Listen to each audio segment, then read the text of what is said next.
nagsisilabasan ng dekorasyon, lumalabas din ang creativity ng sa pagde-design, di ba? At lalo pa nagagamit yan kung ang dekorasyon mo DIY o yung do it yourself. Ay, talagang ikaw na ang masusunod sa kung anong gusto mo, di ba? Yan po ang kwentong inalam ni Katrina Son.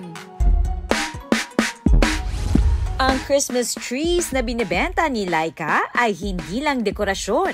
Bukod sa pwedeng i-personalize ang design nito, hindi ka gugutumin pagkatapos mag-decorate dahil edible o nakakain din ito.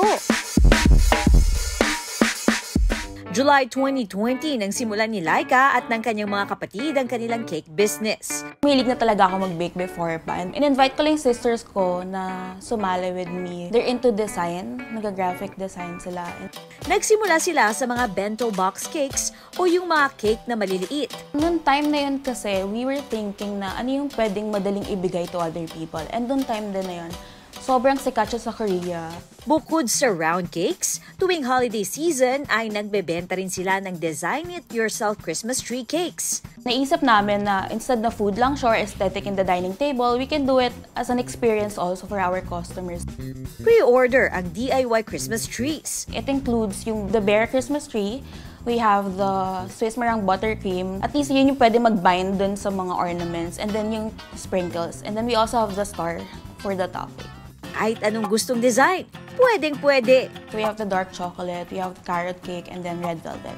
600 pesos ang mini Christmas trees, habang 1,200 pesos naman ang regular size.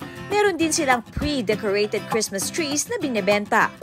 Dapat alam mo, mga kandila ang sinaunang Christmas lights na nilalagay noong unang panahon sa mga Christmas tree.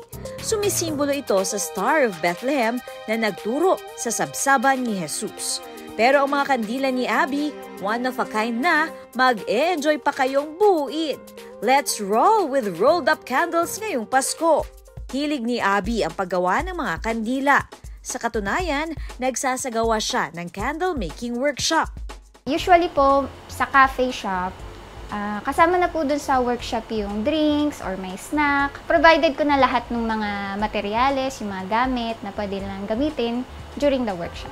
Ang paggawa ng kandila, pwede na ring ipanregalo dahil sa kanilang DIY kits. Mayroong soy candle making kit si Abby for 560 pesos. Pero ang kanyang rolled up candle kit ang talagang agaw pansin. Dahil ang sheet ng candle wax, irorolyo mo lang para maging kandila.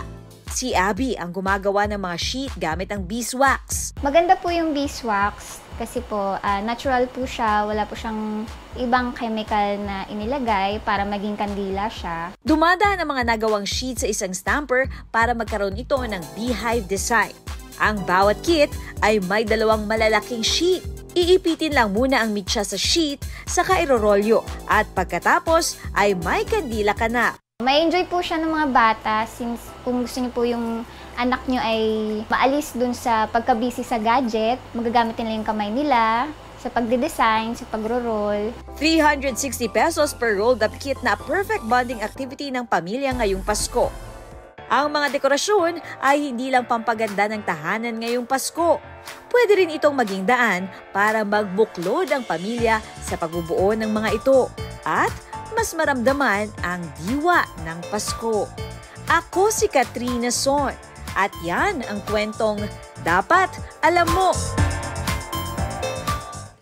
Mga kailan ginanap ang ikawalong